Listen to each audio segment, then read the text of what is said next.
Okay, so it's being on or about 6:30. Let's bring this meeting of the Conservation Commission to order, July 11th, 2022. In keeping with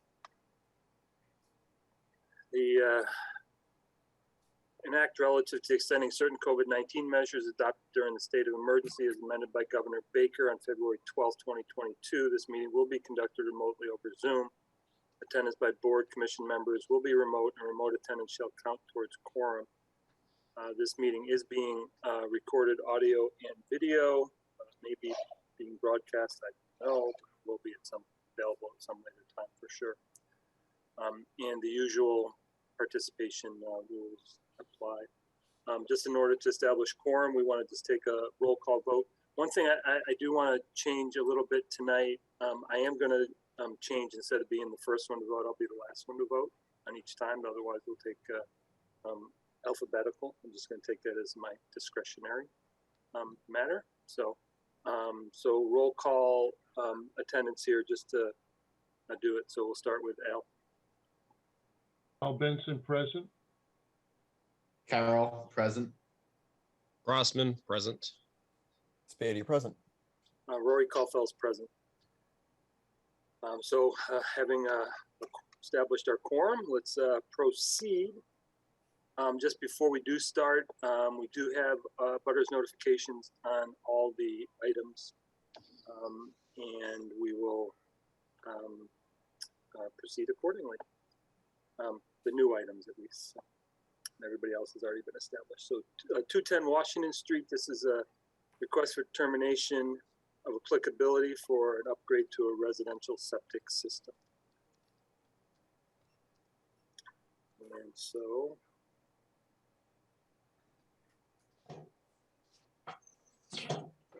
good evening, everybody. hi. Hello.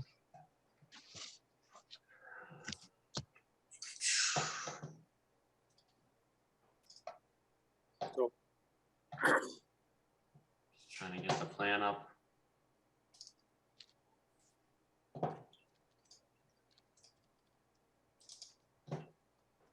You got that?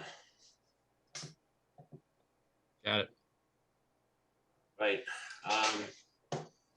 For the record, Peter Lyons with Collins Civil Engineering Group, representing the owner at 210 Washington Street. This is an RDA for a septic repair on a failed existing system. This is a long, skinny lot, approximately 90 feet wide at the front and 400 feet deep. Towards the back of the lot, we have an isolated wetland, and further back, we have a bordering vegetated wetland. The 50-foot buffer is shown as the orange line on the plan. The 100-foot buffer falls up closer to the house.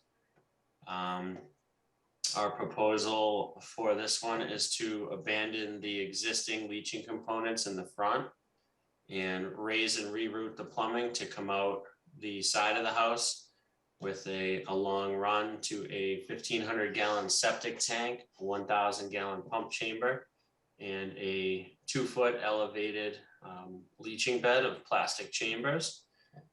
The system falls as close as 54 feet to the resource area.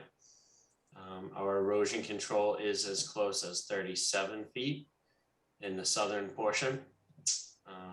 We show a series of 4 conservation posts with the circular markers placed along the existing tree line.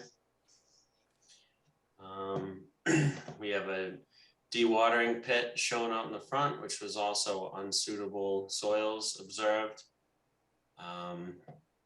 So this system falls between the 50 and the 100-foot buffer for the tanks and the field. There will be no significant vegetation removal. It's existing lawn. We do have a couple of smaller shrubs where the pump chamber and the edge of the field are going. We show a soil stockpile area just inside of the 100-foot buffer.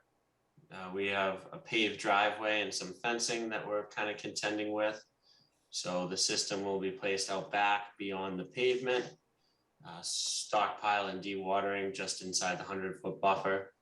We show dewatering pit details as well as our post details and sedimentation control detail on the plan, and along with our standard wetland notes, keeping the site clean, pre-construction meeting required. Won't go through all those. Yeah, so that's kind of a quick rundown. I'll take any questions from the commission. Jennifer? There were just some minor revisions requested on the plan, and we did receive those. The area, the little block area that says paved looked like an existing concrete area, and then they just repaved over it. So I suggested adding that to the plan, to the permit, just so everything was permitted. Any questions from the commission?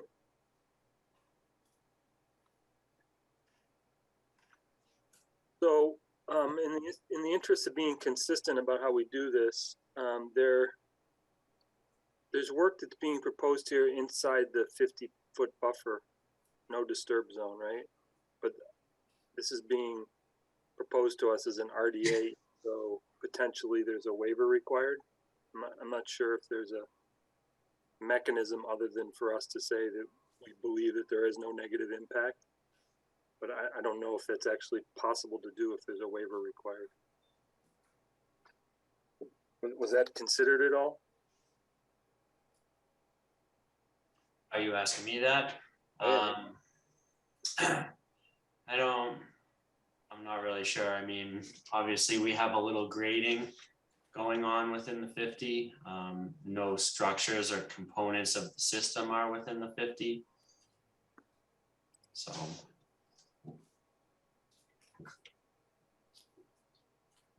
The waiver request would be to work within the 50-foot. I guess I don't know why we didn't apply for that.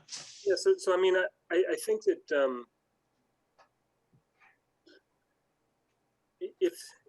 here's the concern, I guess, and I'll voice it, and then we can talk about it as a commission and decide what we want to do here. So I believe that if this had been presented to us as an NOI, this would be the waiver request would be a very easy thing for us to understand and approve. The NOI would be issued with a permit for work and order conditions.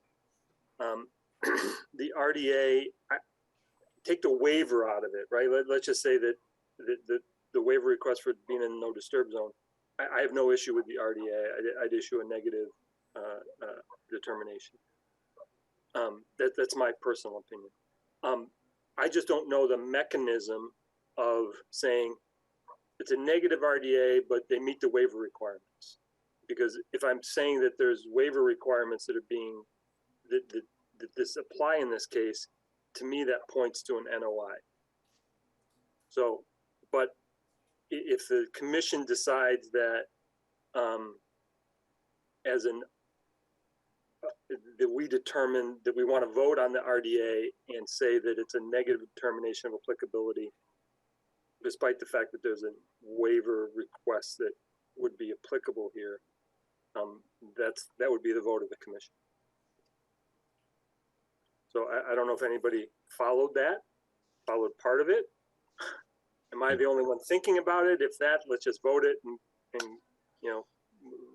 Do we have precedent for that? Would be setting precedent if we did that? I mean, how, what, I guess that's my only question. Seems like I would be in favor of voting for it, but I guess if it sets a bad precedent, maybe we don't. Jennifer, you had some? Just two things. So I would ask Peter, do you know if that was lawn before 1986? I do not have that information available. Okay. I don't know. Do we know the age of the house? That's an excellent question, because if it was lawn before, then Then it wouldn't need the waiver. Right. Owners apparently is here. I'm seeing in the chat box. Maybe that's a question they can help us with. Thank you.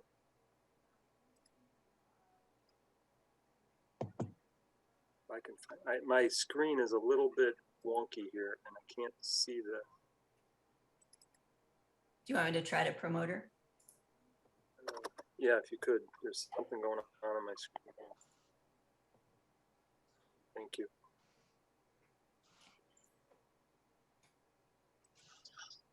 Back to 3 screens tonight at least, Rory. I do have 3. I have my tablet too in case I need a 4th, my phone. So, hi, could you just identify yourself for the record and we can go from there? Sure, Maria Erdy, 210 Washington Street. So you're the homeowner at the property? I am. How long have you lived there? My family's owned this house for 50 years. Okay, so I've been you can certainly speak to the situation. So in 1986, was the area behind the proposed septic area, was that always been lawn? It's always been lawn Okay, and, you know, peach trees and vegetation stuff, but it's always been lawn. good enough.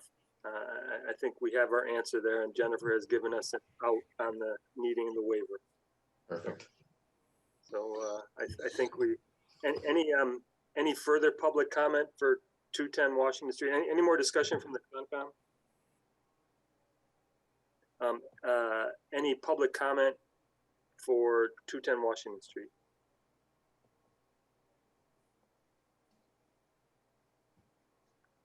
Okay, I've seen none.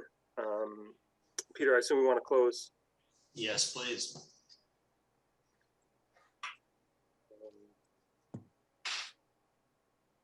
I am confused as hell here.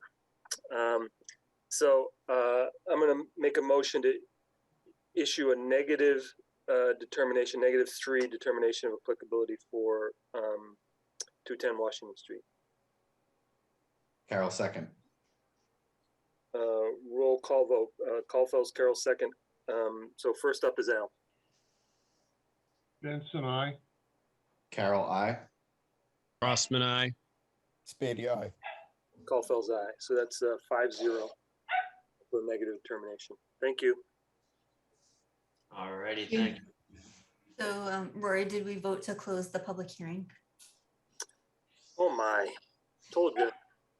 This screen, I may have to exit and come back in because it really is causing me a little bit of a agita here. So, so let's I mean, we can close now. That's not a problem. make a motion to close the hearing. Spady, second. Caulfield Spady is second. Roll call. Al? Benson, I. Carol, I. Crossman, I. Spady, aye. Caulfield's aye. Now, in reverse order, we're all set. Thank you, Ms. Erdy. I appreciate it. All right, thanks, and I'll stick around for the COCs at the end. Okay.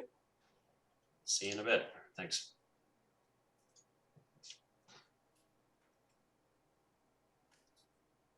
Okay, so next up is 26 Galahad Way. This is a request for determination of applicability to replace a support column for an existing deck, remove a small dead tree and 2 down trees in the brook.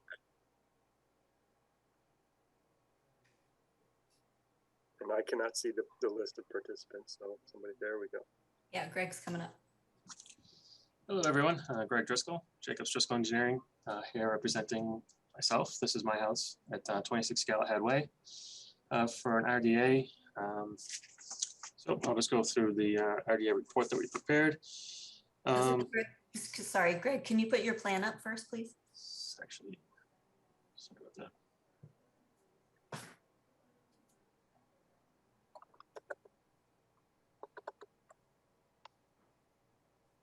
Okay, you guys see that? Thank you. All right, so this is a request for determination of applicability for work to repair an existing support column on an existing deck. And this house was built in 1982, so this all was around before 1986. So right here, there's a support column on the deck that needs to be repaired. Here's a photo of what's going on. This is where the post was. This is a temporary post, and it's concrete seems to be breaking and sinking in. So we'd like to get that repaired. We're also looking for permission to relocate a couple of trees that had fallen across the brook. This was taken before the leaves popped. This tree, I think it was like last year during one of the windstorms, fell over. And there's another one right here you can kind of see that's over the brook. It's above the brook right now, not causing any issues, but eventually as it rots away, it may. So as you can see, this the house was built right up to the edge of the brook. It's maybe 30 feet or so from the brook. Back in the days when that stuff could be done. I think this house will be built today. So we're looking to repair the deck column, remove those trees from the brook. Either way the commission sees fit, we can cut it and move it to the other side of the bank or remove it completely, the tree. And the property is located in the residential district on the northern side of Galahad Way. There's a locus map right here, which is part of the Camelot Estates subdivision of the north side of Beaver Dam. I believe this is Camelot Estates Phase 2. I think Phase 1 was King Arthur and that neighborhood to the south of Beaver Dam. Wetland delineation memo was prepared by Brad Holmes, who flagged the wetlands. Site contains bordering vegetated wetland, inland bank, to a perennial stream, and bordering land subject to flooding. So these are the resource areas here. We have the BVW pretty much right along the fence and around the corner here. Flood line in blue and the inlet bank in green. And it's the Beaver Brook, which is perennial and is noted as the Beaver Brook on USGS maps. There is no Zone 2, IWPA, ECEC, and HGSP habitat or other wetland resource areas on the site. So basically the work we're looking to do, as I stated before, is to replace the deck column, cut and replace the portion of the patio below it. So we'll probably cut this here to here so that the backhoe can get in, excavate, place a precast concrete footing in the hole, and we'll replace that section of the patio. It seems that this is probably caused by drainage coming through here.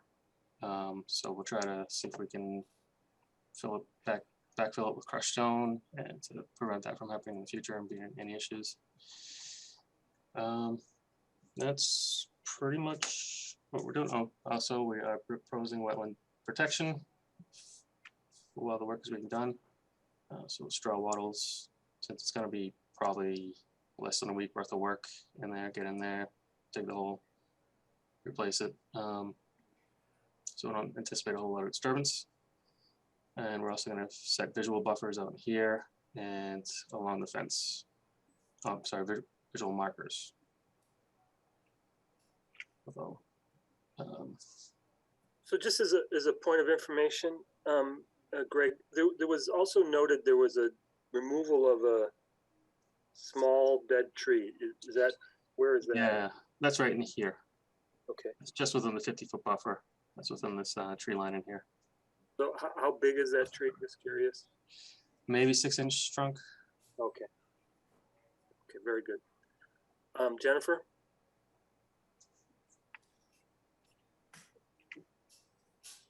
I don't think we asked for any plan revisions on this one. I think we just noted an area where there was probably compost dumped in the wetland previously, but Greg had said he had already removed that, so he knows not to go into that area. Thanks, Greg. And maybe just a question about the 2 trees that are falling down. They're not quite in the brook yet, and they do sort of serve as a land bridge for wildlife. So I'm just wondering if you have to do that right away, or if that can hold off a little bit till it gets a little bit closer to the to the water, or if you could do one at a time. Just a question. That's fine, as long as I have, permission to do it, and I'm not gonna get in trouble. If I do it at a later date, yeah. Yeah, okay.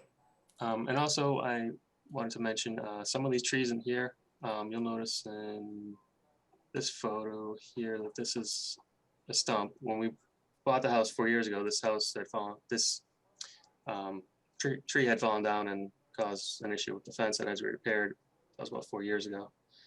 So and this is falling, so I'm concerned that maybe some of the other trees may be in danger of falling as well. If this was gonna be an NOI, I was gonna include it and, maybe do it within the 3 years or extend it if I needed to. So I just want to throw that out there, that some of these trees in here we may want to look at removing. I could file another RDA or just touch base with Jennifer when I go to do that in the future.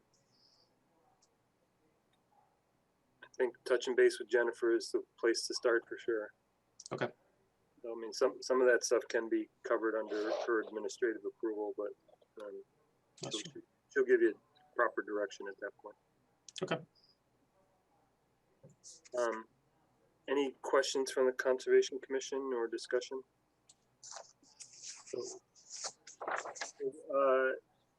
Does the commission believe that we should give Greg some guidance on timing of removing the down trees, or should we be just allowing him to remove them at his discretion immediately?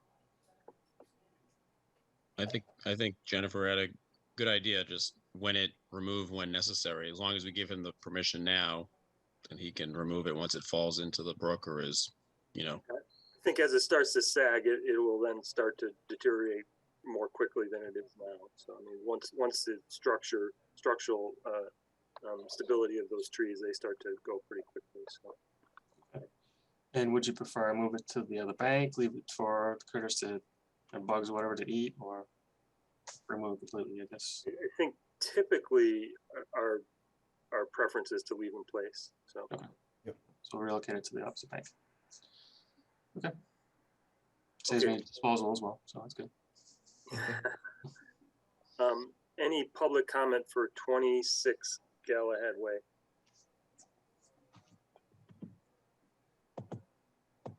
I can't see the participants, just the attendees, just so you know. No hands are hand. Thank you. Nobody. So seeing none, I assume you want us to close, Greg? Yes, please. Motion to close 26 Galahad Way. Second, Katie, second. Caulfield's Benson, second. Roll call. Benson, I. Carol, I. Hang on. So, hang on. Yeah, okay, go ahead. Crossman, aye. Spady, aye. Caulfield's aye. So that's a motion to close 5-0. So motion to issue a negative determination of applicability, reason number 3. Spady, second. Roll call vote. Can't hear you, Alan. Benson, I. Thank you. Carol, I. Crossman, aye. Spady, aye. Caulfield's aye. So it's a 5-0 for a negative determination. Great. Thanks, Greg. Thanks, everyone. Have a good night. Bye-bye. Bye. So next up is 170 Chestnut Street. This is an abbreviated notice of resource area delineation. They've been before us a couple of times, and the last continuation was from July 6th. So they provided a soil report from one of the areas that I requested either today or Friday, and asked for a continuance to 7/25. Okay, any objection to continuing to 7/25? I see all is in current. So make a motion to continue 170 Chestnut to July 25th. Carol, second.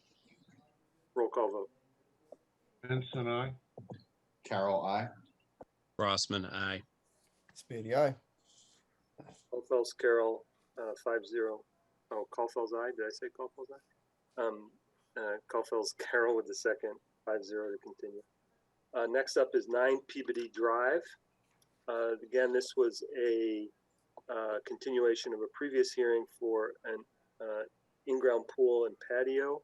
And do we have the applicant? Yes, good. Craig is here.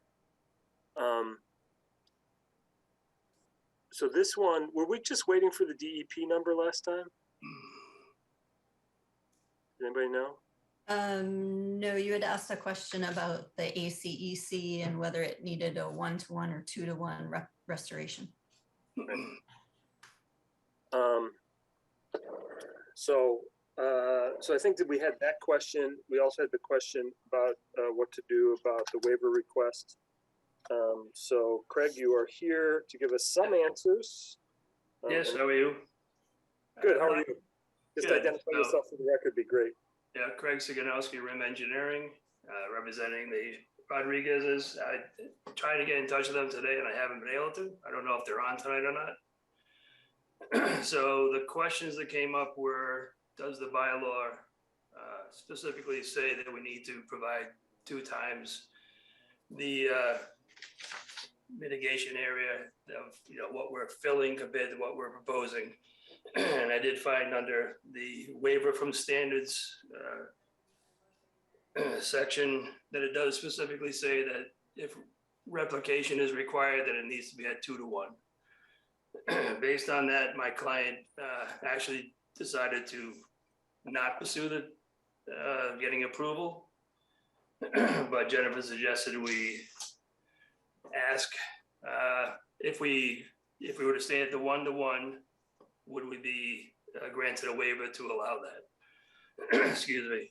The reason is, if you look at the land, it's a very large parcel of land, but the majority of it is within the wooded section. That's also the 100-foot buffer to the wetlands. So to create more replication area, they'd have to give up lawn area that's directly behind that patio, and that is actually usable area. The area that we're proposing the mitigation is off to the side. Sorry, Craig, can you put your plan up there so the commission can see what you're talking about? Sure. Yeah, hang on a Thank you. second.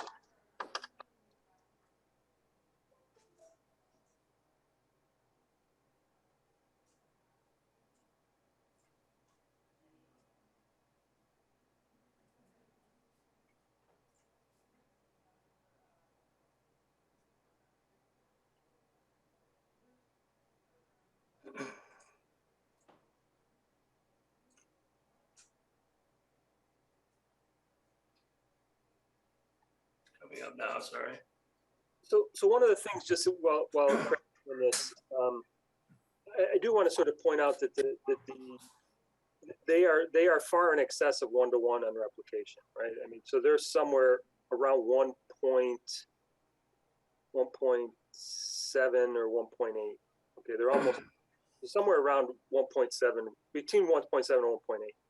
And so they're not far off from the 2.0. The other thing I think we have to take into consideration is they're putting in pervious pavers into the plan too, but they're counting all of that area as disturbed area. So that some of it is actually pervious surface as opposed to impervious surface. Right. So there is some discussion that we could have, and I apologize for having this discussion sort of without having Jennifer come in and pipe in a little bit.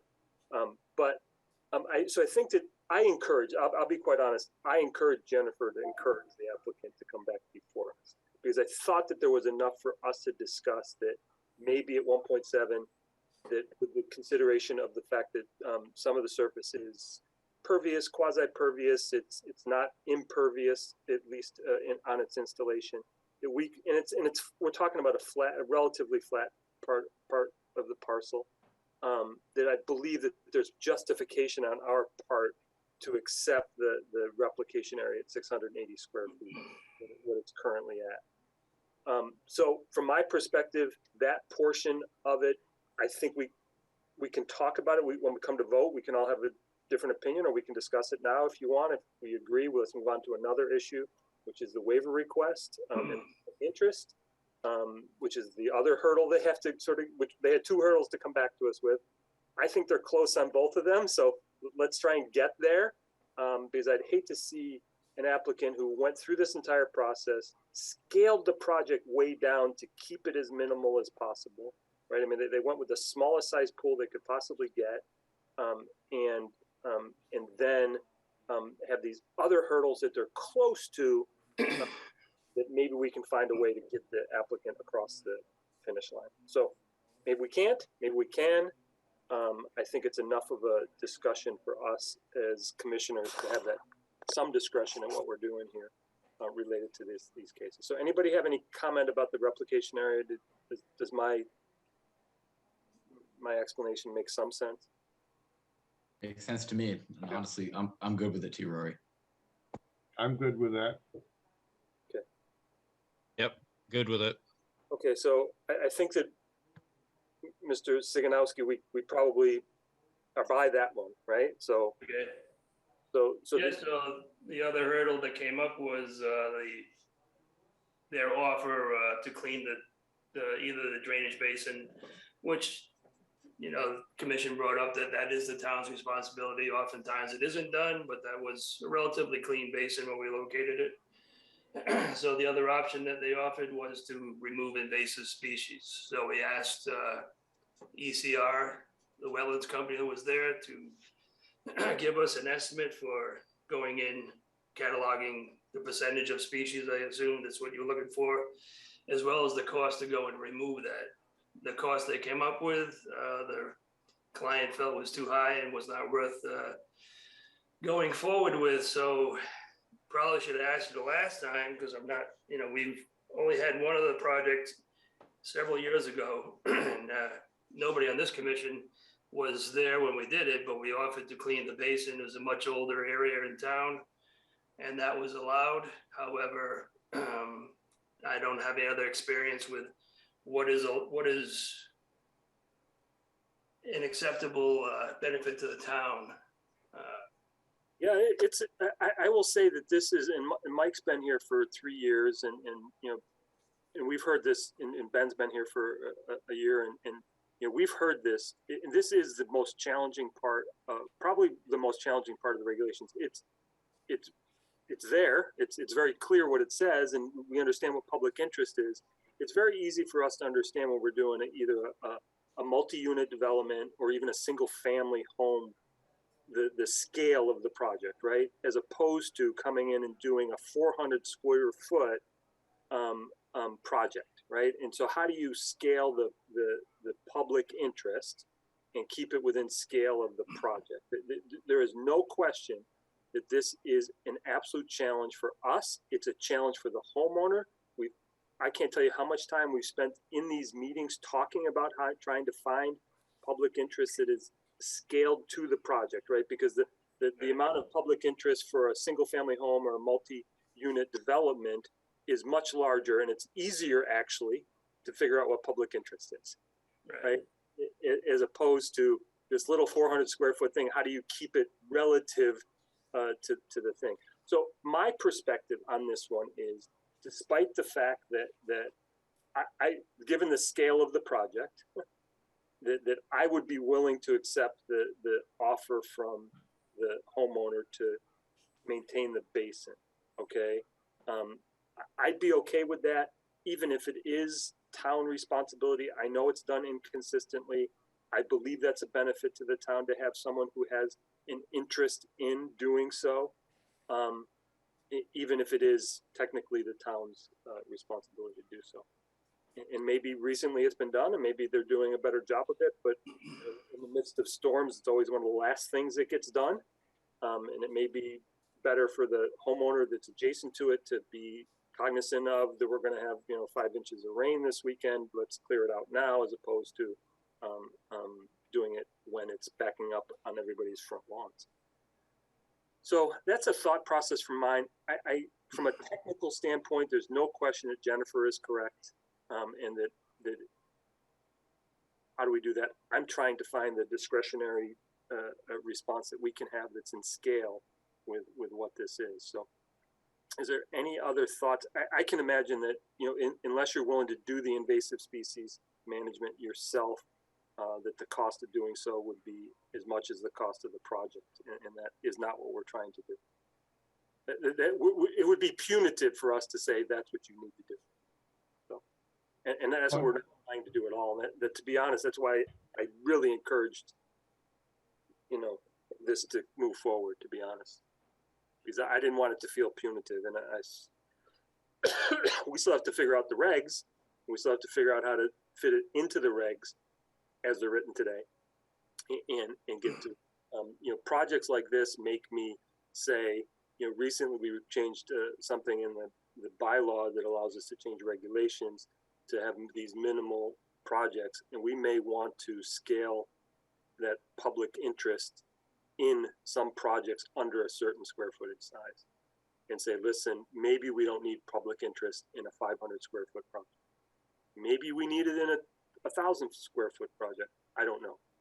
And that's something for us to decide. It's projects like this that make me think that, because it's very challenging, especially, there's so much of Easton's developed in areas adjacent to wetlands and ACECs and all sorts of things that, going on. And the project just before this one, the house was built 30 foot from Beaver Brook. His whole backyard and half his house is in it requires a waiver. So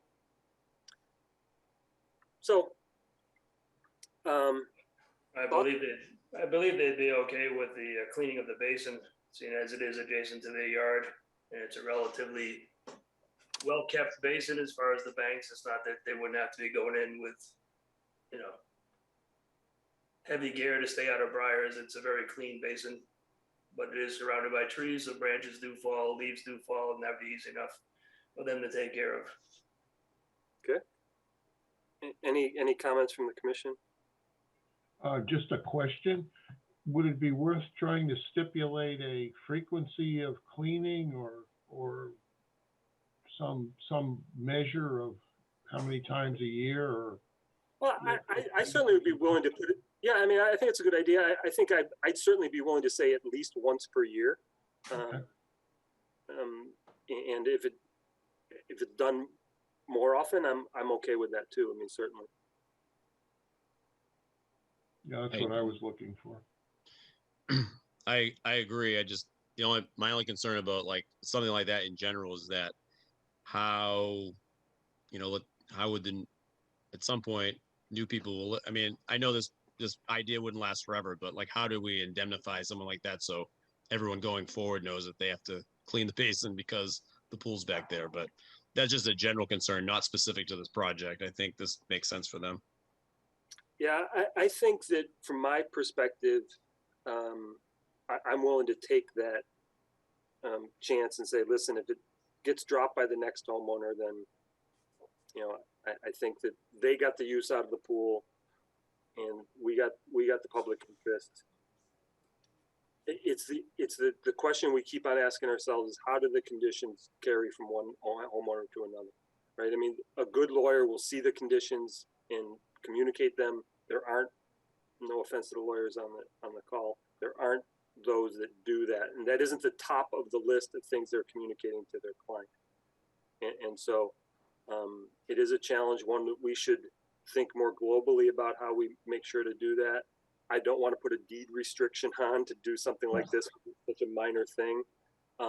That's about really the only thing you end up being able to do, is putting on some sort of deed restriction. But really, we only do that for CRs and stuff like that, conservation restrictions and stuff. So anyway, I mean, I agree with you, Nate. It's a question, but from my own personal standpoint, if we got 10 years out of this, them cleaning the basin, that's good for me.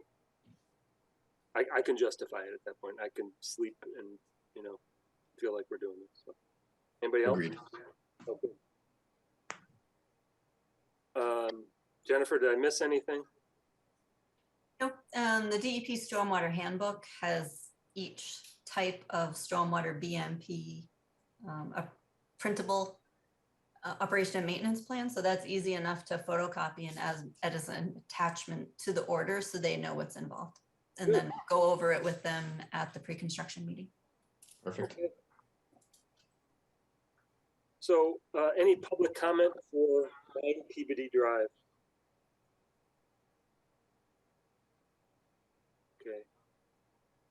I'm assuming there's none. Let's see that. So, Craig, are you willing to close and move forward with this? Yes, I believe so. Okay. When I spoke with them in the past, the basin was an option that we discussed and they were okay with it. I mean, the bottom line is if we issue a notice of intent and perm for work, a perm for work and order conditions on this, I mean, they have 3 years to do it. If they choose not to proceed, that's them, but I've given them the option. They've already put all the expenses into I'll let them decide whether to proceed or not. Right. So that from my perspective, I think we've met in the middle somewhere on this and been able to justify at least our compliance with the regulations in order to get there. So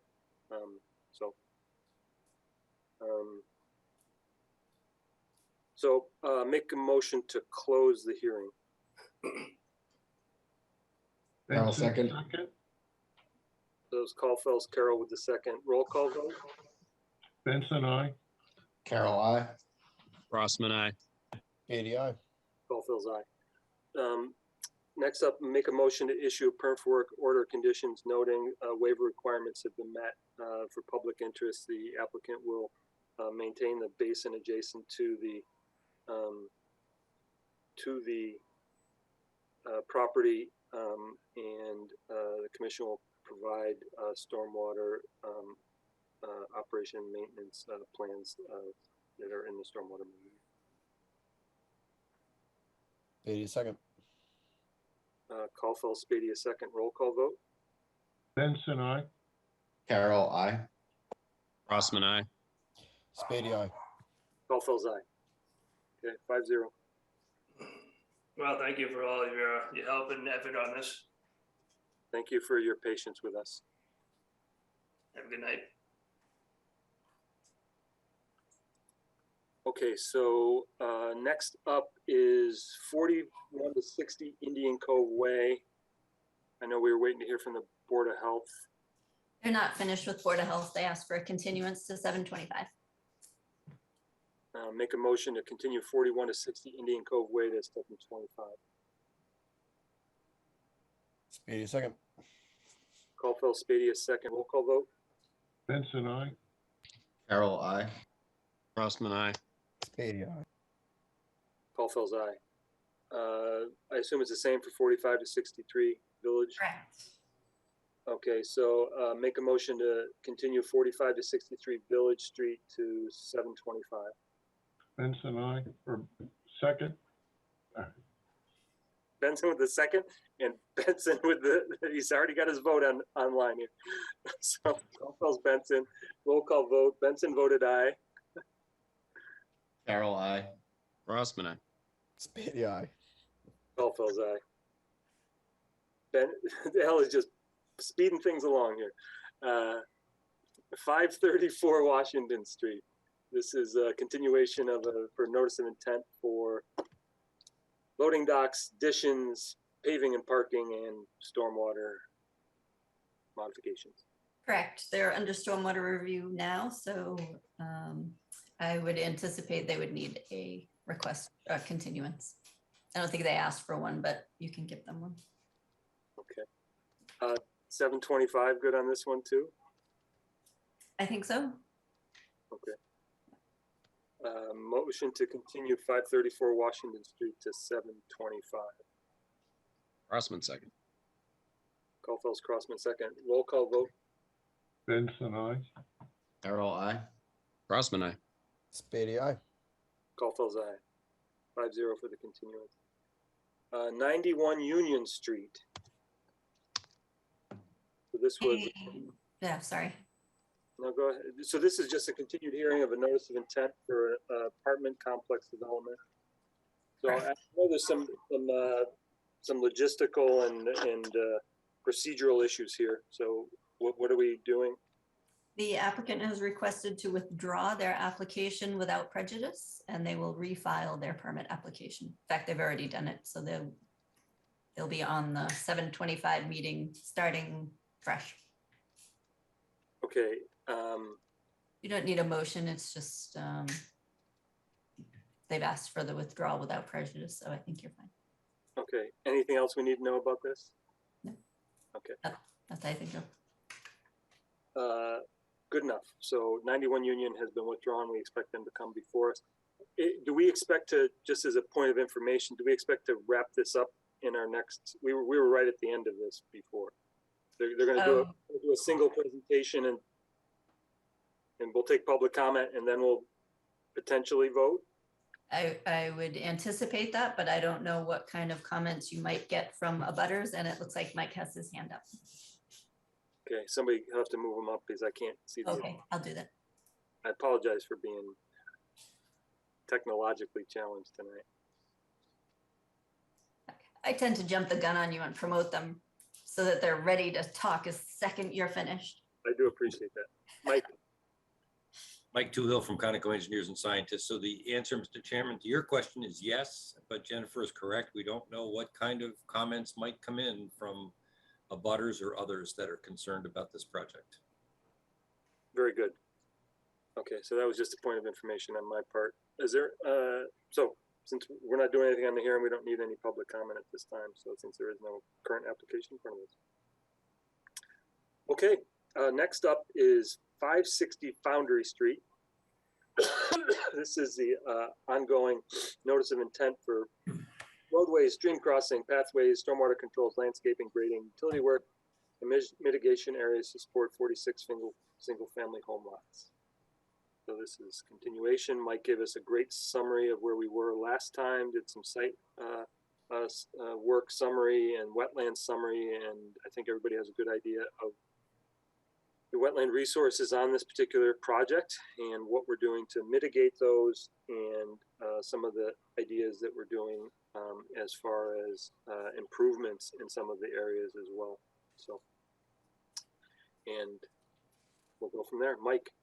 Okay, again, Mike Toohill from Conoco Engineers and Scientists. So there were two things, Mr. Chairman, you asked us to do for this meeting. We'll take the quicker one first. And that is, you asked us to do an overlay of where we had done test pits on the sand pile that was kind of to the south of the foundry. Yeah. So we did that, we submitted that, and I'll share my screen and show that to you. Great. So this is the sand pile, and it comes from several old reports, a GTI report and a Rizzo report. And there were also, GTI and Rizzo also had a bunch of test pits in here back when they were doing the DEP closure. These are where Conoco did test pits up in this area here. So that's the overlay of our test pits. This is a graphic I had given you before showing you the overlay of test pits. Right, absolutely, yeah. Yeah, so these are you were right, there are two test pits that were in the sand pile area, and they came up clean when we tested them. Now, years ago, when GTI and Rizzo tested these areas, the sand pile did come up with some low-level contamination, and that's why it went through the MCP and the DEP closure. So what we propose to do is this is the area south of the project. This is all actually on town property down here, but this is the 175-foot long culvert that carries Beaver Brook right here. So we're doing work in this area. That's part of the mitigation. That's part of the daylighting of the stream. The new stream is going to be somewhere up like this. There's that other culvert that comes through here, the 36-inch that we're capping. So we're really not digging that up or anything, but we are doing some excavation down here. So as we mentioned before, what we're going to do is have an LSP on site and test as we go, and then deal with it, per the MCP.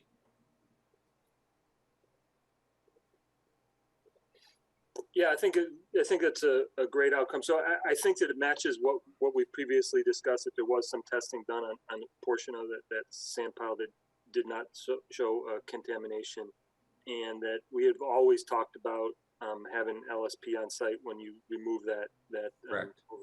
So to ensure that if anything came up, it was taken care of right away, and we could stop work if we needed to and figure out what was going on. Right. So we had always intended to condition that. So I think that the proposal here is certainly adequate to the situation. And given that I think that our previous discussion on this last June, where we talked about, we thought that there was some testing done on a portion of that sand pile, that this is consistent with that, and it gives us something to not just say, that looks about right. With you doing the overlay and presenting it to us as part of the record, I think that for me closes that portion of the question. Any comments from the commission on this particular issue? I agree, Rory. Okay. Okay. Okay. So the second request that you had was for us to go through the impacts and mitigation and then talk about the waivers. Right. So I put together, and I'll do another share screen here in a second.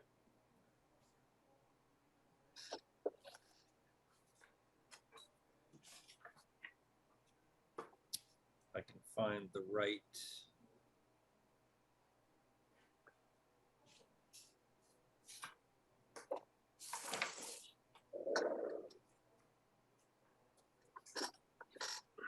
Bear with me, I had it open a second ago and now I'm looking for it.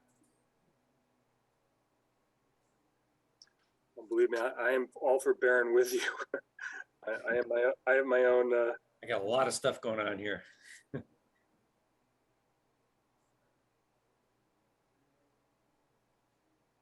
right, let's try this again. I had it open. I don't know why I didn't see it on the screen there. There we go. So I put together this package the other day, and I uploaded it to Permitize. I sent it over. What it is it's a compilation of the different tables that I had showed you in brief last week when I put them into the PowerPoint. So I've got all the individual tables here. So this is the first table, which is analysis of disturbance and mitigation. And we did it, by resource area, by area of buffer zone. We did temporary percent, permanent and permanent percent, total disturbances, and then volume cubic feet is only pertains to fill in the floodplain. So this is a compilation of all of the numbers that appear on the plan sets for all the individual impact areas. So I don't know whether you want me to step through some of these, Mr. Chairman, or what's the best way to approach this?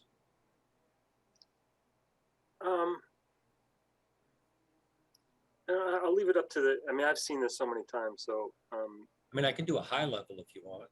Yeah, why don't we do a high level, and if any commissioner has a specific question about a specific area, they can raise their hand or pipe in and say, just let's circle back to that and talk a little bit more in detail about that. Okay, so we'll start with riverfront. That's the first pieces in this table. As I mentioned last time, we're dealing with riverfront two different ways on this site. The old foundry site is previously developed, so it falls under 310 CMR 10.585, which are the regulations for previously developed riverfront area. And there are performance standards and criteria that go along with that. We've addressed that actually in separate memos, and there's a table a little bit further on I'll show you that addresses that. We've been back and forth with Jennifer on that issue.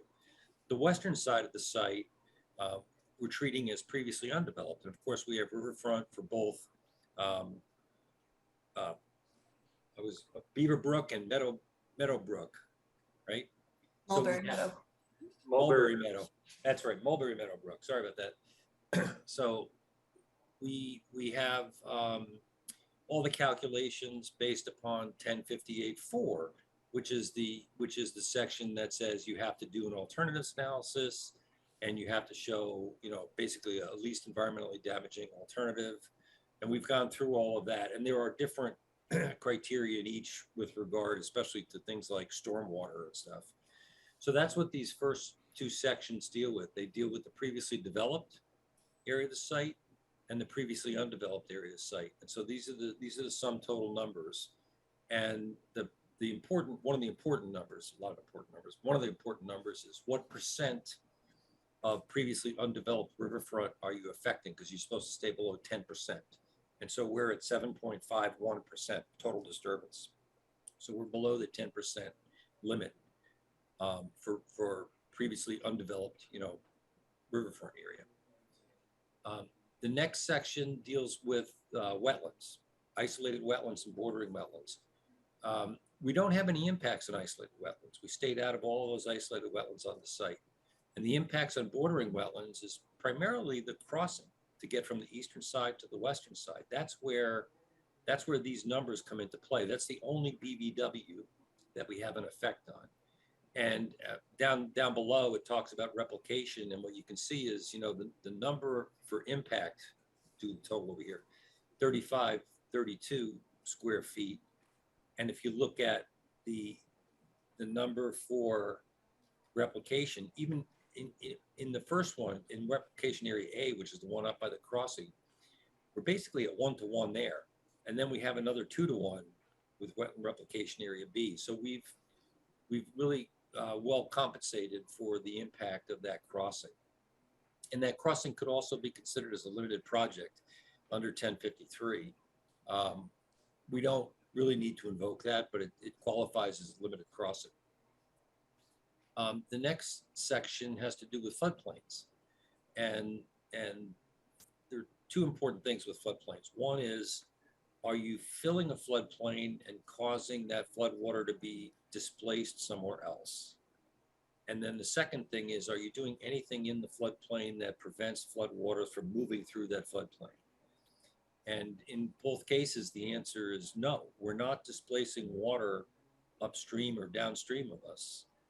Any of the displacement is directly right on the site, and we've compensated for that. So there's another table later on I'll show you that gets into detail on floodplain. So I'll just skip over the rest of floodplain for right now. Land underwater and bank. This is primarily due to the daylighting of the culvert. The culvert's 175 feet long, and it's a perennial stream. And because it's 175 feet, it's below the 200 feet, which would not make it a regulatory stream, as far as riverfront is concerned, right? So riverfront says if a culvert's over 200 feet in length, you don't draw a riverfront next to the culvert. It's not a river anymore. It's a culvert. But we're at 175 feet, so we do have riverfront on either side. And because it's perennial, we have bank on both sides. So the culvert itself is considered 350 linear feet of bank. So most of this work that we're talking about doing for bank is the culvert. A little bit at the upstream and downstream end where we're joining the new stream. We have to break into the bank in order to be able to join the new stream to the existing stream channel. And there's a little touch of, I think it's like 9-10 square feet or something at the crossing itself of bank. Land underwater. Land underwater is within the culvert. So we're actually creating more land underwater, which we can show down here, I think. We're creating 2,100 square feet of land underwater. And if I go back up here, see if I can find it, we have 800 square feet. So the new channel, the bottom line is the new channel is bigger than the culvert. So there's more land underwater, and there's more bank because the new channel has a bend in it as opposed to a nice straight culvert. Buffer zones, we broke down the buffer zones into 0 to 50 and 50 to 100, and the numbers just speak for themselves. That's most of the impact of this project is buffer zone. Local vernal pool, we're not in the mean high water, we're not in the vernal pool, we're not in the 0 to 100 feet away from mean high water, which is the local vernal pool habitat. We're not doing any work in there. The work we're doing, there is some work that we're doing that's in the buffer to the vernal pool habitat.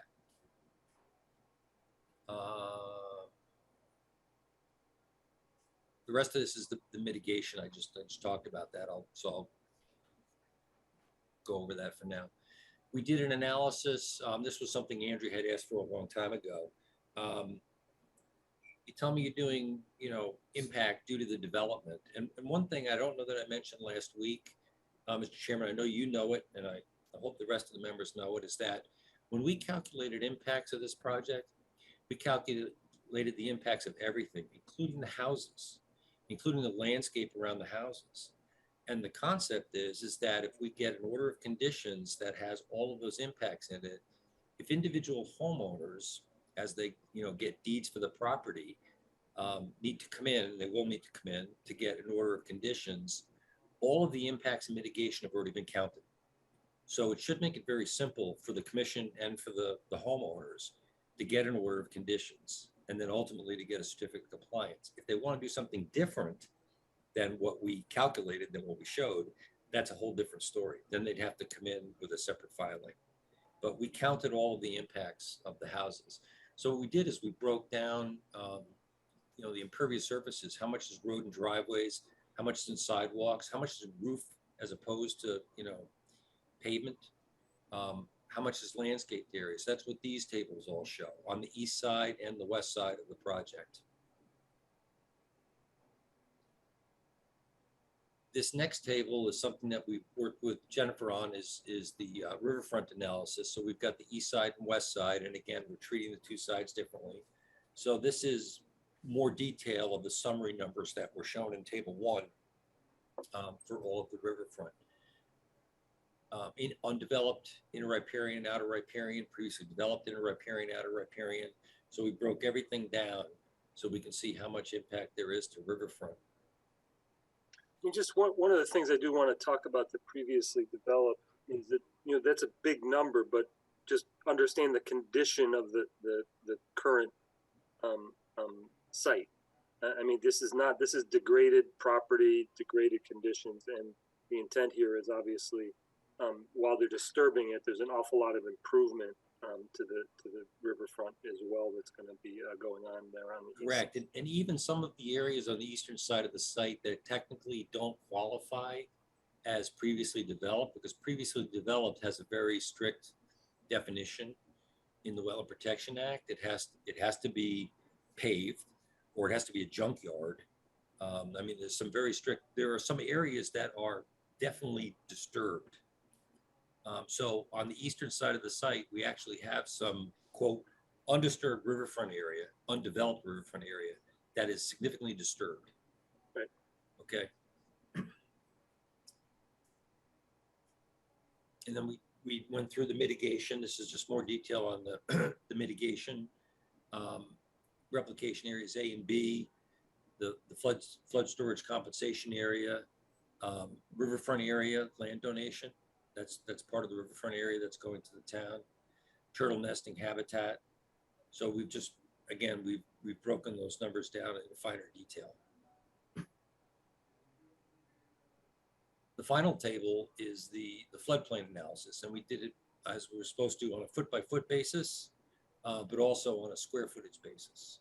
So this table presents all of the impacts, at the different elevations to the floodplain. And again, there's more compensation going in than there is impact.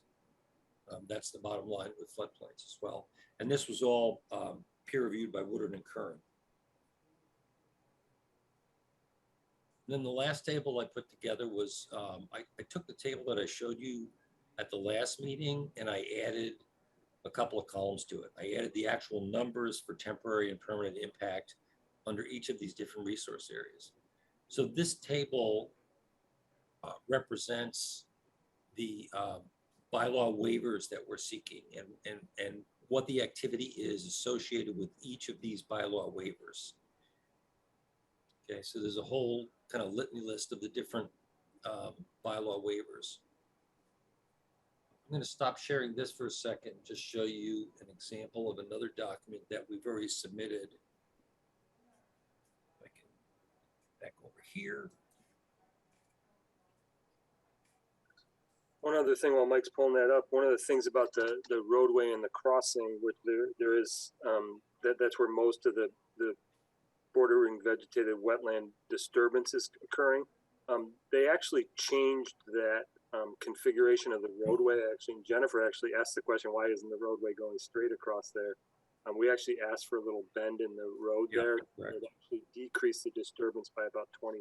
I think about 800 square feet at that point. I think it was originally around 4,000. Now it's around. Yeah, I don't know whether you recall from the the PowerPoint presentation where I have the different alternatives. That progression of alternatives shows the road straight Right. and then shows it being curved the way it is. And the curvature is exactly that. It's two things. It's to minimize BVW impact, and it's to completely avoid isolated wetland impact. Right. So I'm using that as a bit of an example to show what the applicant has done to minimize impacts and the alternatives to do this. And while I think Mike has talked earlier about the fact that a project like this can rarely have no disturbance, but that they've done the best to minimize the disturbance. And I think through alternatives analysis and alternative plan, you saw many, and you didn't even see all the plans that they've done. No. There were probably 100 more that we saw the sort of major steps in the changes of plans to get it there. So I do want to stress that the applicant has been very much involved in understanding how to minimize impact, not just to wetlands, but also wildlife habitat. So. Thank you. What I have on the screen now, what I'm showing you now, is just an example of, we put together waiver requests for all the different waivers that we need for the different resource areas that I showed you in the previous table. So this is just an example of one of the waiver requests. And they've all been uploaded, and they all follow a very similar format. This one happens to be for vegetated wetlands. So we go through and we talk about, what the activity is. We cite the regulation and talk about why we need the waiver from that portion of the regulation. We talk about performance standards for that resource area and how we're meeting performance standards. And this is where some of those alternative analysis scenarios come into play. We talk about avoidance and minimization of impact. Lots of words here in between. What the proposed impacts are. Mitigation for those proposed impacts. We go into detail about the mitigation that we're proposing for those impacts, to mitigate for those impacts. Construction and post-construction best management practices, how we're going to avoid additional impact to those resource areas based on the use of best management practices. And then part of the waiver requires, no significant adverse impacts on wetland values analysis and all the other resource areas. And we went through each of the different performance standards for each resource area in these waiver requests.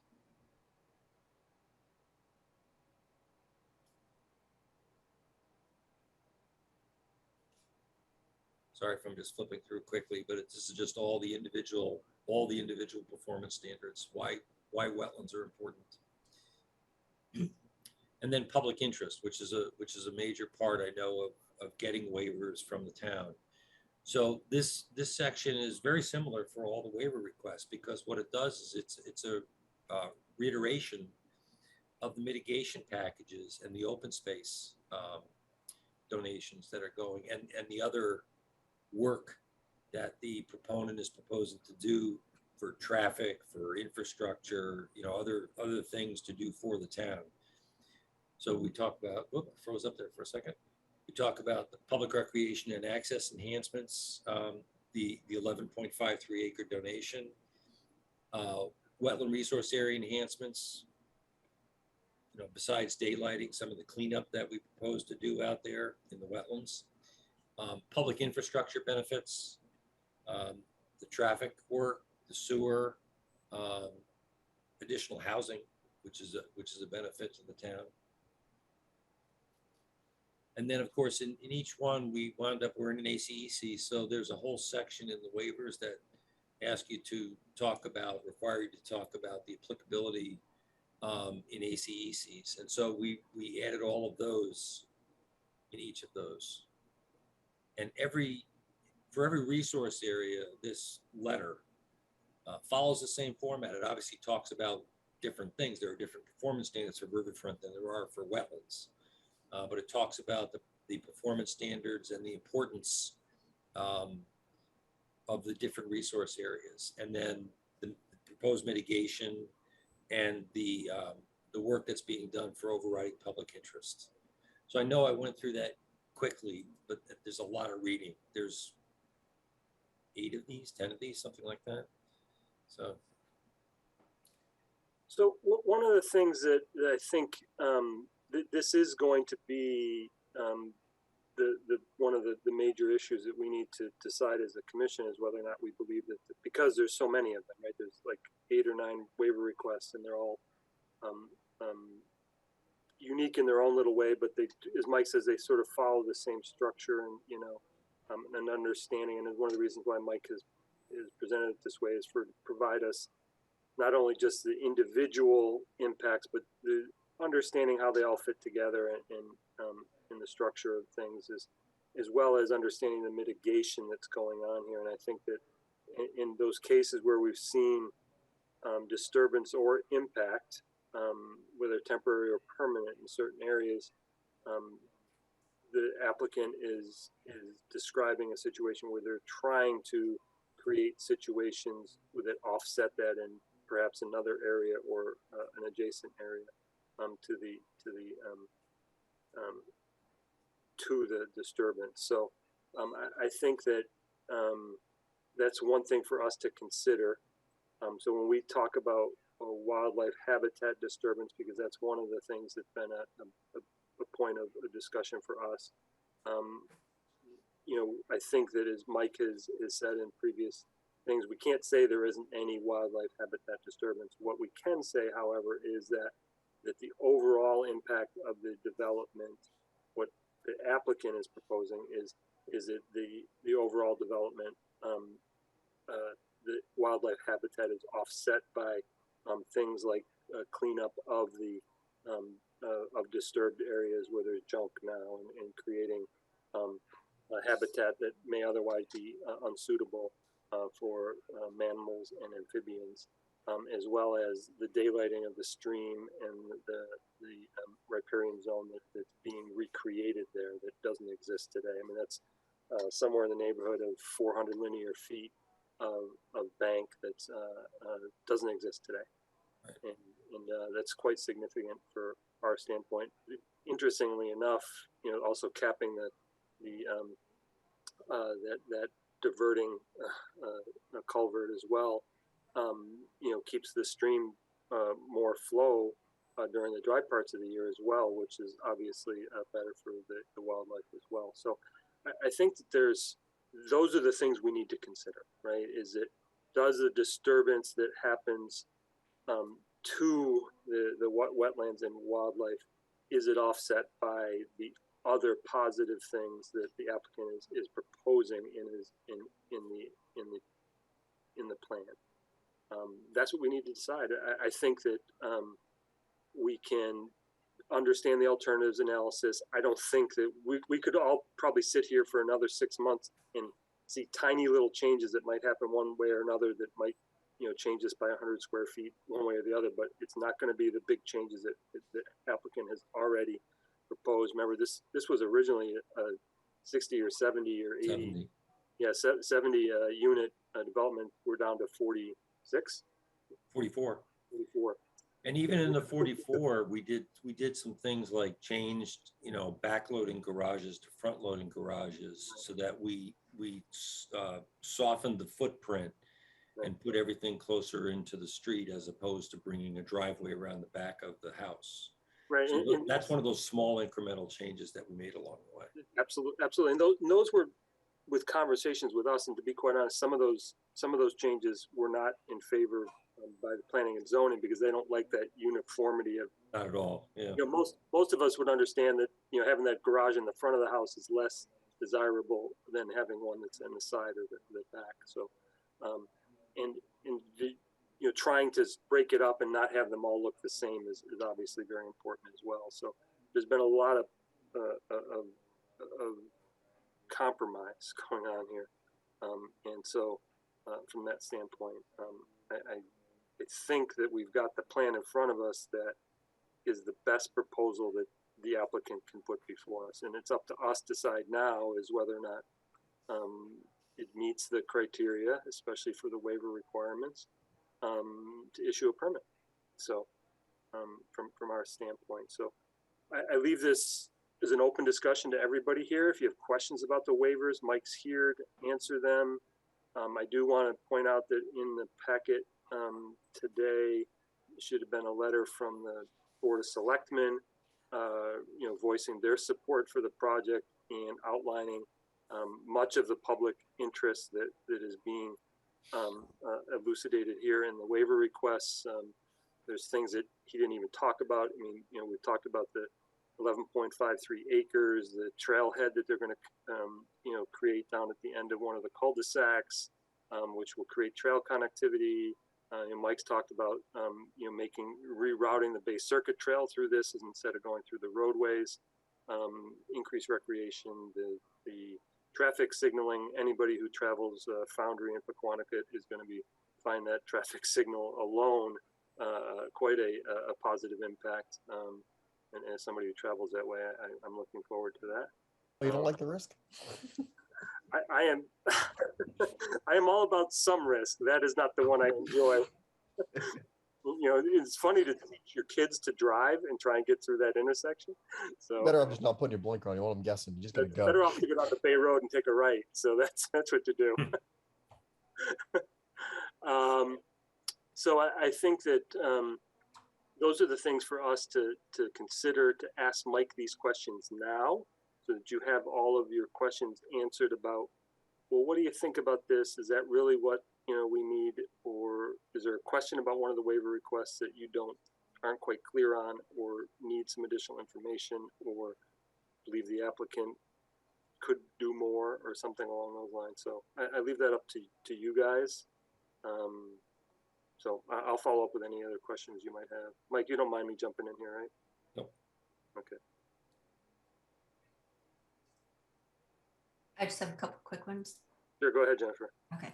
On the table that you showed about individual lots and impervious cover and landscaping in the house, that looked like it was cumulative. Is there a lot by lot breakdown? No, it's cumulative.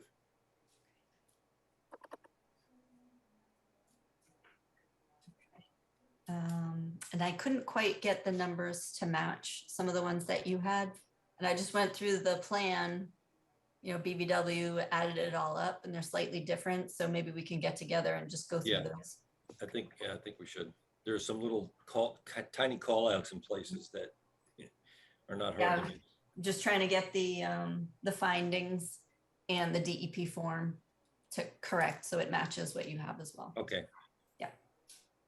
The limited project, so that's usually if you can't meet performance standards, or if you're above threshold alterations. You're below threshold alterations, but you can't meet the performance standard of no alteration of a BVW in an ACEC. So the limited project does apply for driveways. Just making a note of that, so it's in the public record. Lori's data her letter from 5/12/22 overcomes the presumption that vernal pools do not exist on the site. So vernal pool A had 24 wood frogs and 1 spotted salamander. Vernal pool E at wetland flag 112 had 9 wood frog egg masses. Vernal pool E at wetland flag 122 had 16 wood frog and 15 spotted salamanders. The 4th vernal pool that we looked at, vernal pool E, wetland flag 201, only had 3 wood frog egg masses. So that will just remain as a PVP. It's just for the record, and so that there's the finding. And you already mentioned the select board's letter that we received. One question that remains is how to maintain the basins. It doesn't look like there's an access easement provided. Is that on a separate sheet that I may have missed? Some of them, the houses are right up against each other, but the basin is behind the houses. So I'm Yeah, wondering and how they get. maybe when you and Megan and I sit down to look at the individual numbers, she can show, they've thought it out, how you're gonna get there and what kind of equipment they need to get there. And you're right, there isn't an easement, but there's a way to get to each of those basins.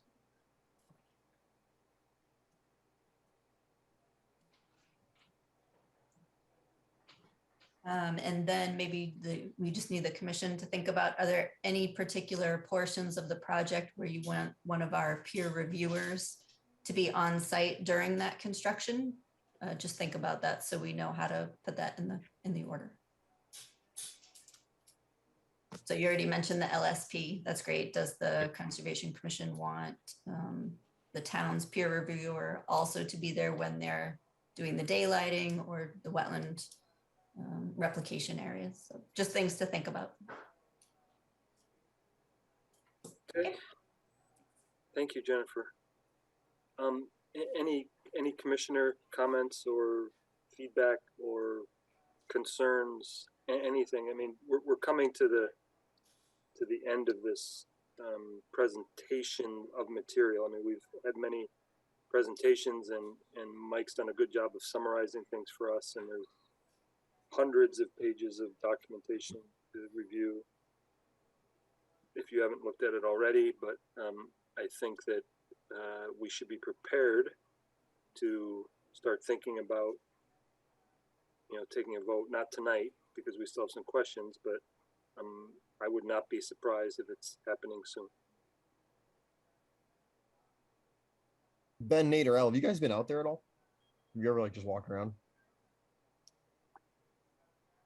No, I told Jennifer that school's out, so I can do some site visits and stuff now because, I'm not working Yeah, 7:30 to 2:30, but I have not been out there, no. it's a spot. Sorry, go on. I got stuck at the last planned visit, so I wouldn't mind joining Nathan for a walk out there. Yeah, it's important. I think it's one of those spots to see. I think understanding. So I'll say this: when I went out there originally, I saw garbage. It's like, I'll pick a few things up, and it was a beautiful spot, so I felt very compelled to do so. Going out there repeatedly, you realize just how much stuff is back there. So it's good to realize that this cleanup is actually it could be really helpful to this area because it's really pretty back there, and it's something worth seeing because I don't think as many spots around Easton even have the depth of water that stream has. So it's kind of cool just to see that. I even ran into a local trout fisherman that was trying to catch some brook trout that supposedly go through there. So I don't know. And actually, I found an old blog from a fella in 2005, and he wrote about brook trout going through there. So it's kind of cool. And who knows, maybe that could really spark something pretty rad. So go out there. I suggested it could really help you. It's worth it. Yeah, I would. So is there, I think that probably Ben or Nate are maybe looking for I will go out there. experience guide. You guys let me know. Put things in perspective. Just realize if all three of you go, we've got, it has to be a site visit, so you don't. Right. That's kind of what I say. It's just physical observations of what it is. Oh, look at over there. That's where that vernal pool I can is. show you all the deer poop in the world. No, he does not Don't miss even. one. Not one. Yeah, I'll show them to you. Like You wait. just bragging now. I know. Mike, it without doesn't it. count if you bring it from home, No, I won't. I don't need to. We got plenty. So I do know that Al may not be able to make it out there, but he has spent a significant amount of time with the record. So what's available out there. So Can we send you pictures, Al? Is that cool? Yeah. Cool. Yeah, I mean, Mike can bring it to you. I can even FaceTime it. Hell, let's go. So if you want to see it, let me know. I'm happy to either really FaceTime it with you if you'd like, or can either easily send you some photos. Okay. any questions for Mike? So I would say that if you're going to get out on the site, the next week or two is when you want to do that. So that if we get to the point on 7/25 of closing the hearing, we're in a position to continue deliberation and starting to think about issuing a decision. Okay.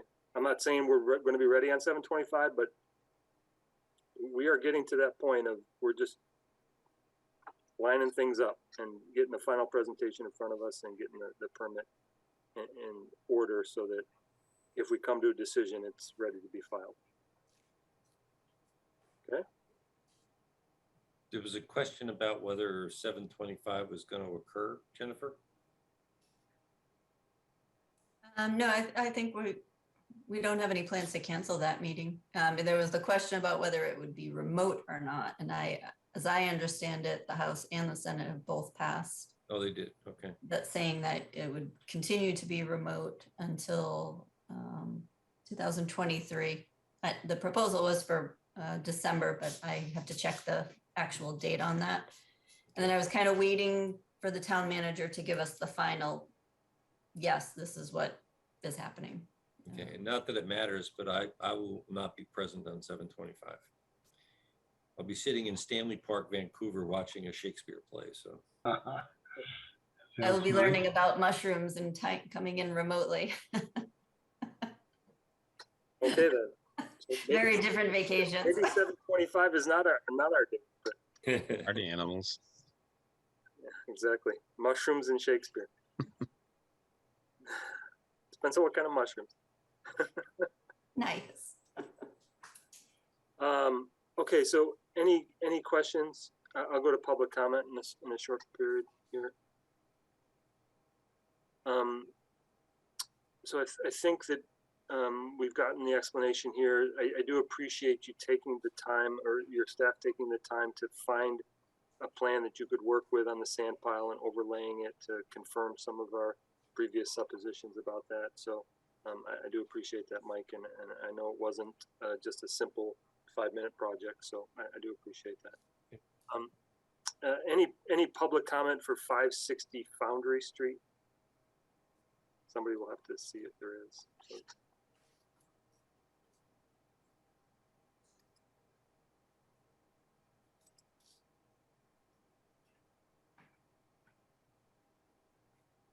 So I'm assuming none. I don't see any. Okay, so when do we want to continue this to?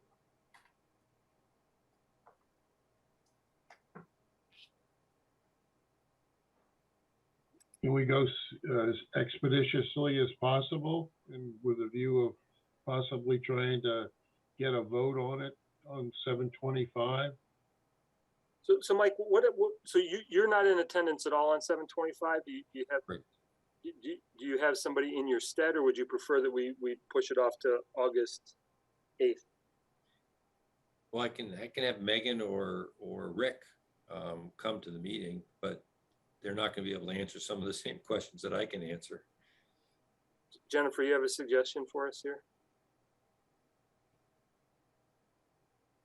I mean, your choices are 725 or the meeting after that, which is It says August 8th here. August 8th. So why don't we continue to 725, and I'll go back to my shop and talk to people. I haven't heard additional questions from the commissioners that I need to address on 725. I'd just like to be there at the bitter end, but if I can't be there, I can't be there. We'll send you a text message. How's that? Thank you. Why don't we continue to 725? That's okay. That's fine with me. Make a motion to continue 560 Foundry Street to July 25th. Carol, second. Carol with the second, slightly louder than Benson. Roll call vote. Benson, aye. Carol, I. Rossman, aye. Beatty, aye. Caulfield's aye. Okay. Thank Thanks, you. Mike. Appreciate it. Okay, so next up is a certificate of compliance for 9 Hermosa Drive. So this we continued from our last hearing because there was some concerns about whether or not some of the work we had asked to be fixed was actually fixed. Correct. I checked the posts today. They're all very well set in concrete and not moving. Okay. Anybody have any further questions about 9 Hermosa Drive? I know Peter's here, but I don't think we need to bring him up. make a motion to issue a certificate of compliance for 9 Hermosa Drive. Spadia second. Caulfield Spadia second, roll call vote. Benson, I. Carol, I. Crossman, I. Spadia aye. Caulfield's aye. 5-0. Next up is 81 Summer Street.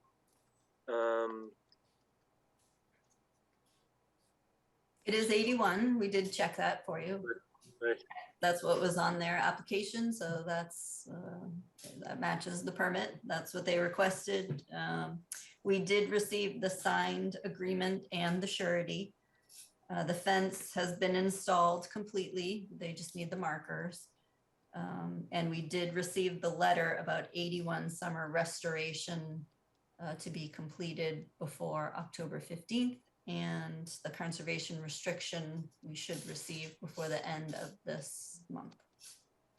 91 Summer, right? That for 91 Summer, yep. So that was one of our concerns about 81 Summer, was that once we released them from doing what they needed to do on 81, that our commitment to 91 was going down the tube. So I think that we, instead of, so they have issued, and I've seen the memorandum of understanding and the surety bond agreement for the work done on 81 Summer. And the other thing was the conservation restriction that was associated with 91 Summer as well. They've committed to that. They've committed to a memorandum of understanding that is to be executed. The conservation restriction, that we should have a draft of that by the end of July. So I think they've done everything they need to do here. So we should be able to move forward with the COC on 81 Summer, which is the utility installation along the driveway on 81 Summer. Does anybody have any questions?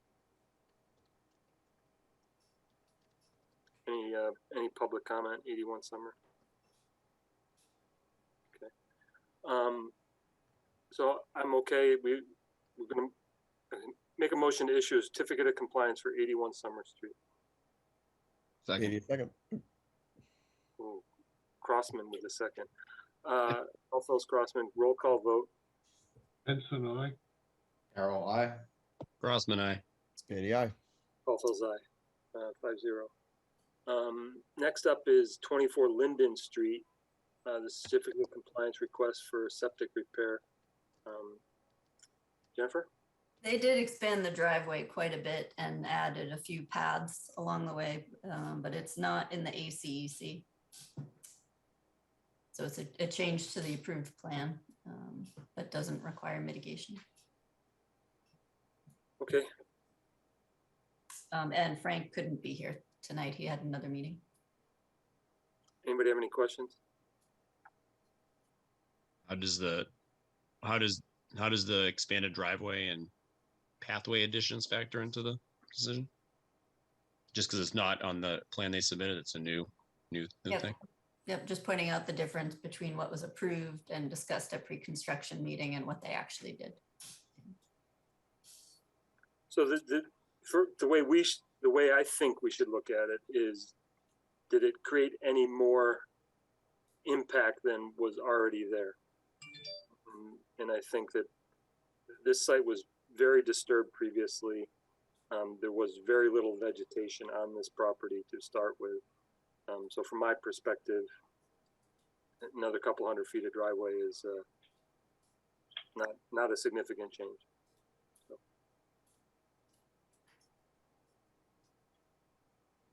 Any other comments? Any public comment, 24 Linden Street? No hands? Make a motion to issue a certificate of compliance for 24 Linden Street. Benson, second. Caulfield's Benson, roll call vote. Benson, I. Carol, I. Crossman, I. Spadia aye. Caulfield's aye. Okay. 345 Center Street, Lot 2. They requested a continuance. My suggestion was they just put it back on the agenda when they've actually finished all of this stuff rather than continuing every 2 weeks. They have agreed to that, so you can just take no action. And then when they are ready, we'll put them back on the agenda. Okay, so we are not going to take any action on 345 Center Street, Lot 2.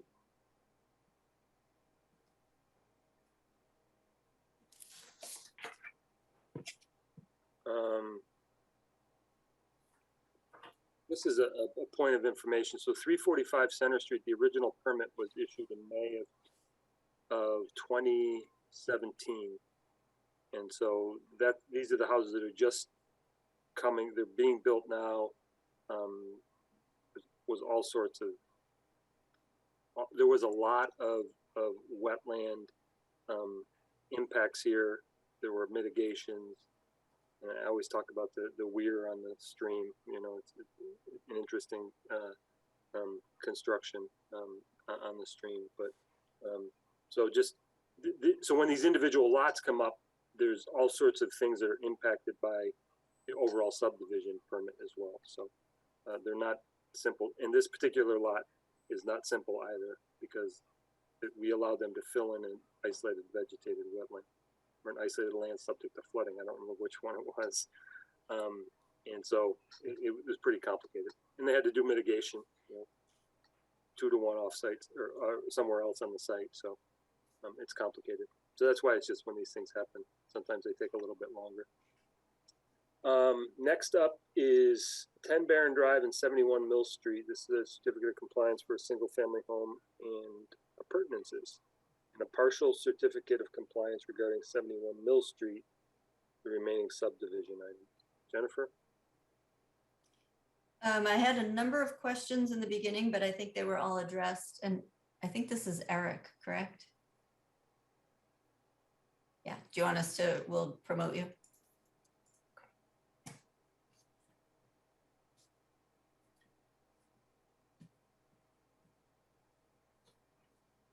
Oh, what's a meeting without Eric? Hey, you guys be lost without me. Come on. He's got nowhere else to go on a Monday night. Let's go. So this is lot 3 at Barron Estates, 10 Barron. I'll pull up the plan real quick just to show the as-built plan, and I'll walk you through. There were some changes that were made to the plan, but I think they're reasonably not impactful. The biggest takeaway here is that this dashed line that you see on lot 3, as you will all remember, is the limit of the conservation restriction easement. There's a huge conservation restriction on Barron Estates that was sort of pre-mitigation for the disturbance on the lots, for lack of a better way to put it. So we came before you. This is an isolated land subject to flooding that's located inside of the conservation area. It's only jurisdictional under the local bylaw. It does cast a 50-foot wetland buffer, which coincidentally pretty much mimics, or maybe a little bit less, the conservation restriction boundary. And then a good portion of lot 3 is within the 100-foot buffer from that. So obviously, like everything else at Barron Estates, single family home. It was permitted with the driveway with some rooftop infiltration, on-site septic system, and a patio in the rear. Now, a couple of things that got changed is they added this turnaround to the driveway. So for obvious reasons, so you're not backing out just directly onto the street, so you can turn around when you come out of the garage. The patio got a little bit bigger by, I think it's about 200 square feet. It was than what was shown on the plan originally. The rooftop infiltration system was originally shown as one system in the front yard. They broke it into 3 separate systems that total the same size. So we get the same recharge out of it.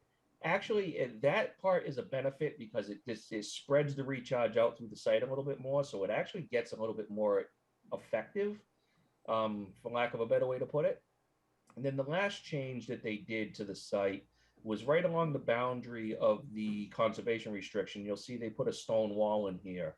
It's a small retaining wall, no more than 3 feet in height. In fact, I have some photos of it that I'll share.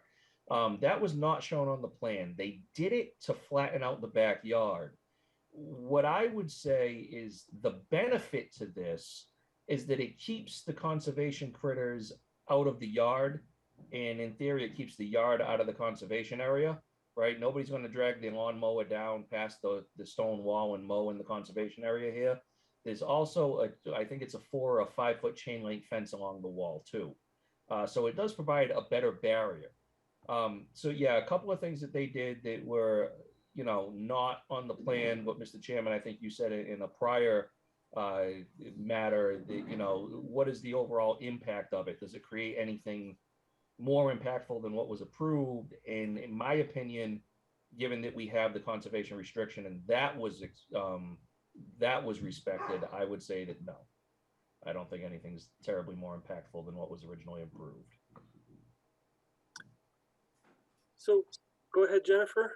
Oh, did you want to show us pictures? I will real quick. I got just one photo.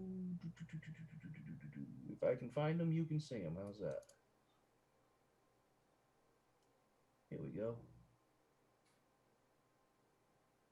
Just a couple of photos of the wall in the back to give a sense of what it is. You can see from this one here, here's the backyard. It's just one course of boulders that they dug out of the site along the back. You can see the erosion control limit is in here. And they've got the conservation marker signs up. There's actually 4 signs across the back of this lot right now. 3 of the big ones that we don't really love, and 1 of the medallions. And I think at some point, the big ones will probably be swapped out for medallions, if that's acceptable. Here's another one. So yeah, that's the gist of it. By all means, turn it over to the commission and to Ms. Carlino. Ms. Carlino. Yeah, I didn't have any other comments after Eric's package. So because there are 2 different permits on the one, with the one lot is subject to 2 different permits, the local bylaw, you can issue a full certificate on that. The permit that is for the whole subdivision, you would just issue a partial certificate of compliance for just this one lot only. Any questions? Any public comment? Don't see any. So we want to make a motion to issue a certificate of compliance under local permit 1679 and a partial certificate just for Temporary Drive under Easton 1745 and DEP 1521731. Correct. Sounded like a motion. Spady second.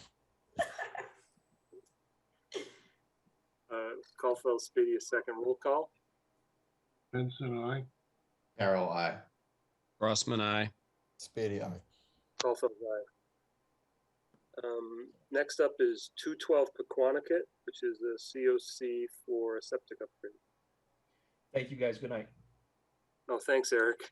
No problem. Take care. We're just speeding through, Eric. Once we're done with one, we don't even say goodbye anymore. We just go on to the next one.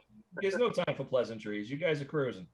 I'm sorry. It's after 8 o'clock. We could turn into pumpkins in 17 minutes. No worries at all. Get it done. I'll leave you to it. Thank you. Take care.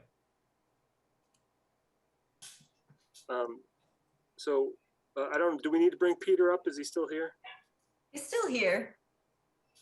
I was going to just automatically do it, but he didn't put his hand up. Okay.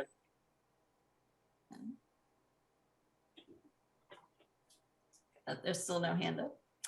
So since the project just installed the buffer zone plantings maybe a month or 2 ago, typically, and in your permit, you require two growing seasons worth, 2 years worth of monitoring.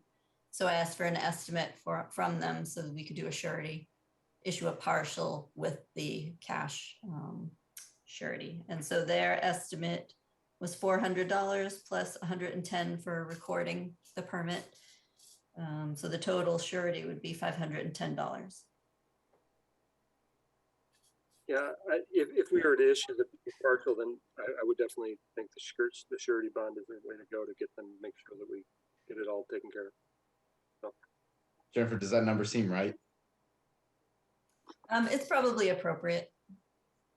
But for the, what the wetland the buffer zone restoration area looks like, I think it's only 9 plants, so it's a pretty quick It's a small inspection surety. for the botanist and, you know, a very, very quick report.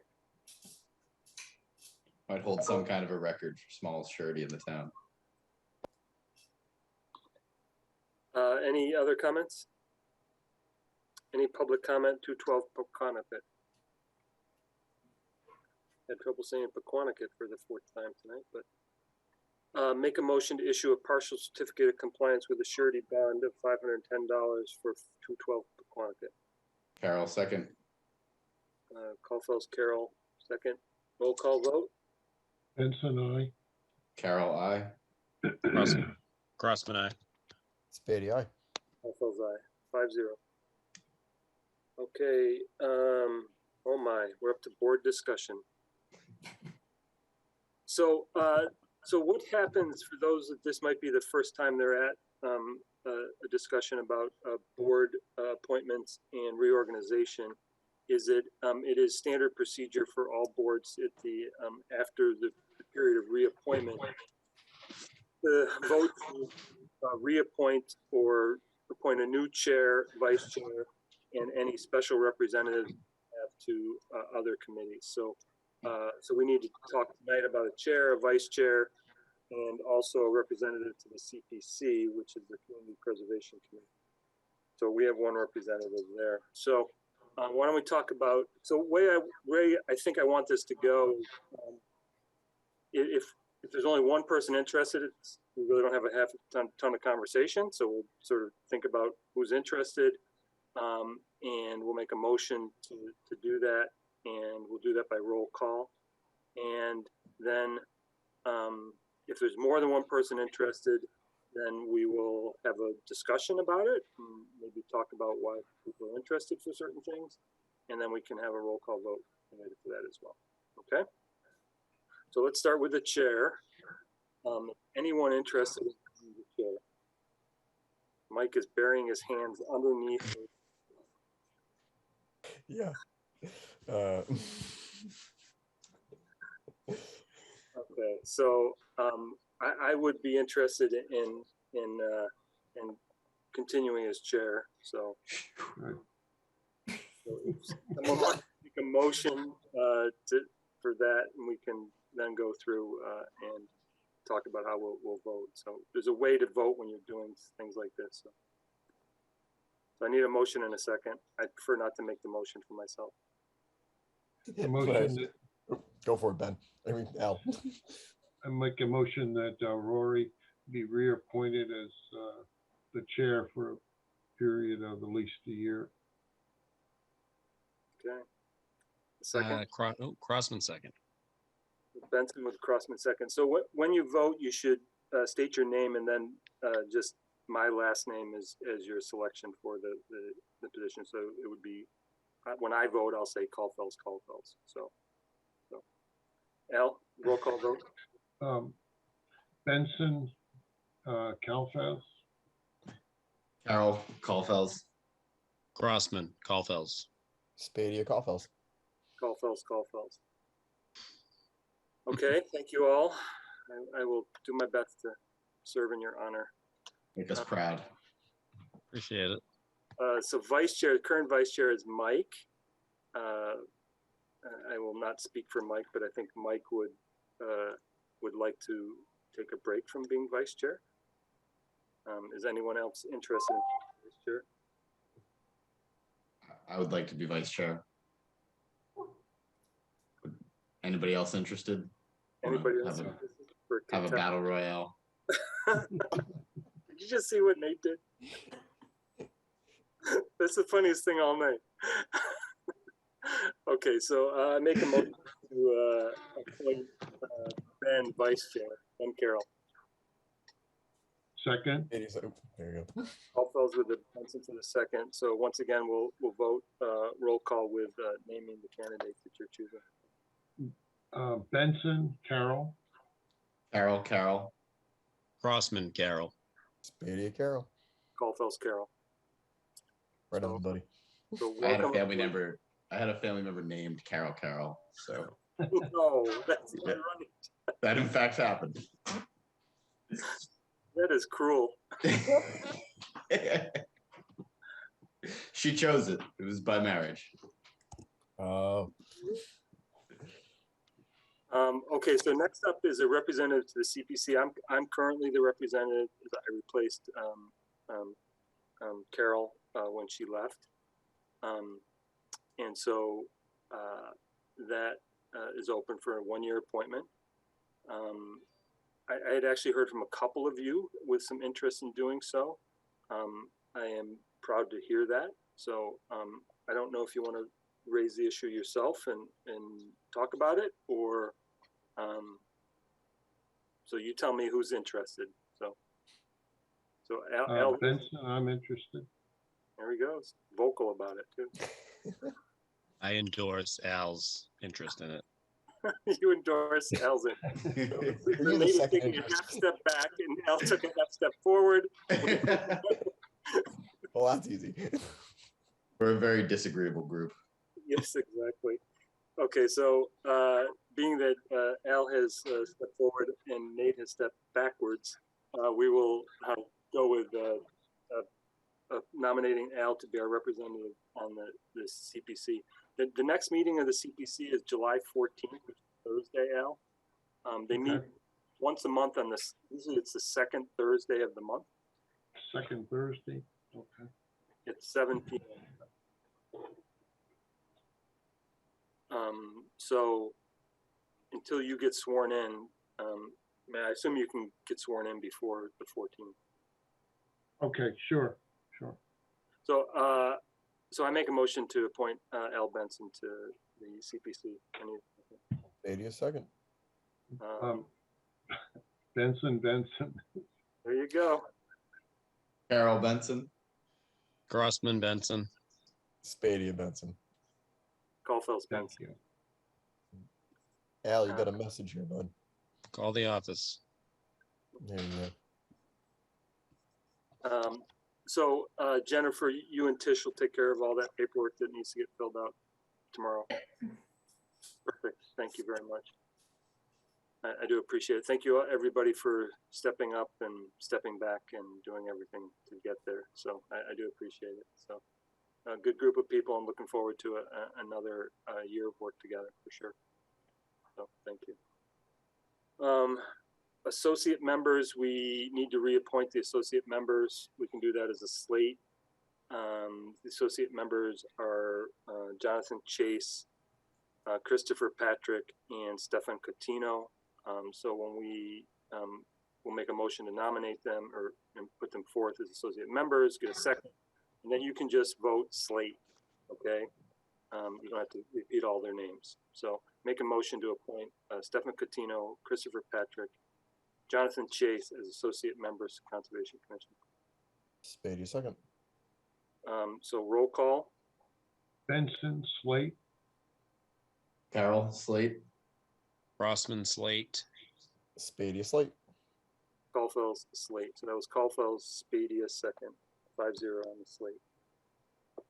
We already took care of the Community Preservation Committee, except meeting minutes. I didn't see. Yeah, we didn't have them ready yet. That's good because I didn't read them. Yeah. That worked out. Thank you. They are ready. They're edited. We just, it was Thursday or Friday when we polished them up. So Perfect. No problem whatsoever. Jennifer, anything for us? just one question, because I met with someone recently. It's an existing lawn, and I think it's been that way for quite a while.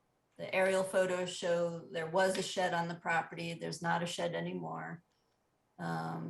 The wetland is pretty close to the edge of the property, edge of the lawn, and it is flagged. Looks like it may have been flagged a couple of years ago, but not something that came before us yet. So this resident is looking to replace the shed. So I'm asking, do you think that's an RDA or a notice of intent? What would you like to see? So can I, so is point of information and a procedural issue. So where do we stand on the bylaw change and the reg changes? I think we're still waiting for the Attorney General's office to approve it, but because it's not more than 50 feet away, it still requires the permit. How Right. big's the shed?